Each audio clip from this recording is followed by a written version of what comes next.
আজকে বিভিন্ন এলাকায়,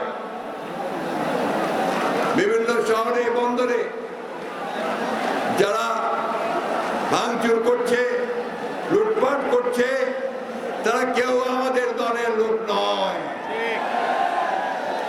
তারা কেউ এই সংগ্রামের ছাত্র দলের কেউ না, ছাত্রদের কেউ না। তারা দুর্বৃত্ত, দুষ্কৃতিকারী এবং তাদেরই লোক যারা এই দেশে গণতন্ত্রকে ধ্বংস করতে চায়। বন্ধুগণ, সজাগ থাকবেন, সাবধান থাকবেন। বারবার আমাদের বিজয়কে ছিনিয়ে নেওয়ার চেষ্টা হয়েছে, সেই বিজয় যেন কেউ ছিনিয়ে নিতে না পারে।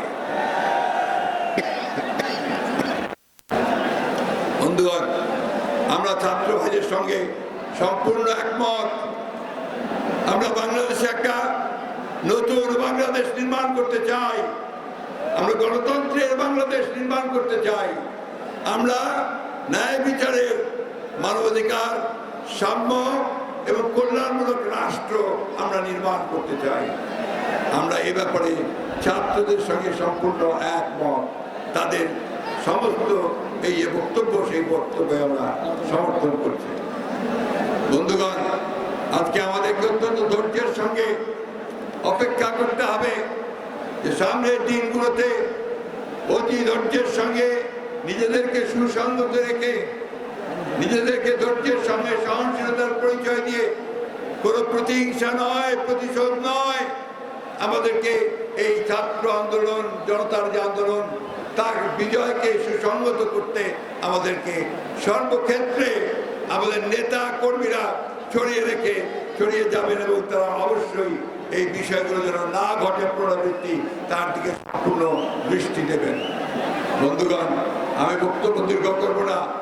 আমাদের নেতা, তরুণদের নেতা, যার নেতৃত্বে আমরা সংগ্রাম করেছি, তিনি বক্তব্য রাখবেন।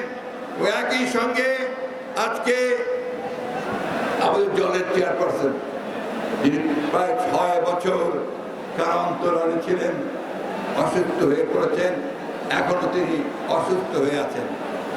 আজকে তিনি মুক্ত অবস্থায় আপনাদের সামনে দুটো কথা বলতে পারেন। তাই আমি আপনাদের অনুরোধ করবেন যে আপনারা শান্ত হয়ে ধৈর্য ধরে অপেক্ষা করবেন। একটা কথা সবসময় মনে রাখতে হবে, এখন যে কাজ, এই কাজটি সবচেয়ে কঠিন কাজ। সেই কাজ হচ্ছে এই বিজয় মামলা হামলা খেয়ে তারা সঠিকভাবে এগিয়ে নিয়ে যাওয়া। আমি ধন্যবাদ জানাতে চাই দেশপ্রেমিক সেনাবাহিনীকে, যে তারা ঠিক প্রয়োজনের সময় জাতির সেই কঠিন প্রয়োজন, সেই প্রয়োজনের সাড়া দিয়ে তারা জনগণের পাশে এসে দাঁড়িয়েছে।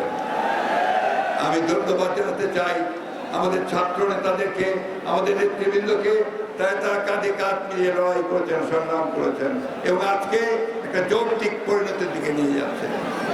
বন্ধুগণ, আমরা আবারও বলতে চাই, আজকে আসুন প্রশাসনকে সঠিকভাবে আপনারা দায়িত্ব দিন, দায়িত্ব পালন করতে দিন। আমি রাষ্ট্রপতির কাছে আহ্বান জানাবো, অনতিবিলম্বে, কোনো বিলম্ব না করে ইন্টারিম গভর্নমেন্ট, যেটা শহরের দাবি, অন্তর্বর্তীকালীন সরকার, সেই সরকার গঠন করুন কোনো বিলম্ব না করে। এবং এই সরকার তারা 3 মাসের মধ্যে নির্বাচন করবেন, সেই ব্যবস্থা তারা করবেন এবং এর জন্য পূর্ণ সহযোগিতা আমরা তাকে দেবে, জনগণ তাকে দেবে। বন্ধুগণ, আইন শৃঙ্খলা রক্ষা করার দায়িত্ব আপনাদের। আমার বুক ভরে গেছে আনন্দে যখন আমি দেখেছি যে আমাদের ছাত্ররা তারা ট্রাফিক পুলিশের দায়িত্ব পালন করছে। আমি তাদের ধন্যবাদ জানাতে চাই। আমি যখন দেখেছি যে তারা অত্যন্ত ম্যাচিউরিটির সঙ্গে, প্রজ্ঞার সঙ্গে, মেধার সঙ্গে তারা তাদের দায়িত্ব পালন করছে, তারা কর্মসূচি দিচ্ছে এবং তারা তাদের বক্তব্য জনগণের সামনে তুলে ধরছে। আপনারা অনেক কষ্ট করেছেন। আমি অনুরোধ করবো যে কখনো কোনো ভাঙচুর, লুটপাট, কোনো আগুন সংযোগ এগুলোর মধ্যে কিন্তু আপনারা জড়িত হবেন না। আমি জানি আমাদের নেতা কর্মীরা কেউ জড়িত হয় না, সেই সঙ্গে যারা জড়িত হয় তারা দেশের শত্রু, তাদের বিরুদ্ধে ব্যবস্থা নেওয়া হবে। আমি আরেকটা কথা বলে শেষ করব। বন্ধুগণ, অনেক রক্ত, অনেক ত্যাগ, অনেক মায়ের মুখ খালি করে, অনেক সন্তানের পিতাকে হারিয়ে অর্জন করেছি। আমরা অনেকে, আমাদের ছেলেরা অনেকে বার্ধক্য এসে যাচ্ছে, চাকরি পায়নি, কর্মসংস্থান নাই। এই 16 বছর যে অত্যাচার নির্যাতন হয়েছে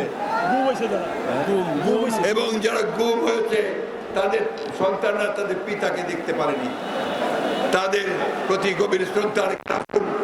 তাদের কথা চিন্তা করে যারা এই ইতিমধ্যে প্রাণ দিয়েছে তাদের প্রতি শ্রদ্ধা দেখাতে আমরা আজকে দেশ বলে গিয়ে ঐক্যবদ্ধ হই, ছাত্রদের সঙ্গে একতাবদ্ধ হয়ে আমরা এই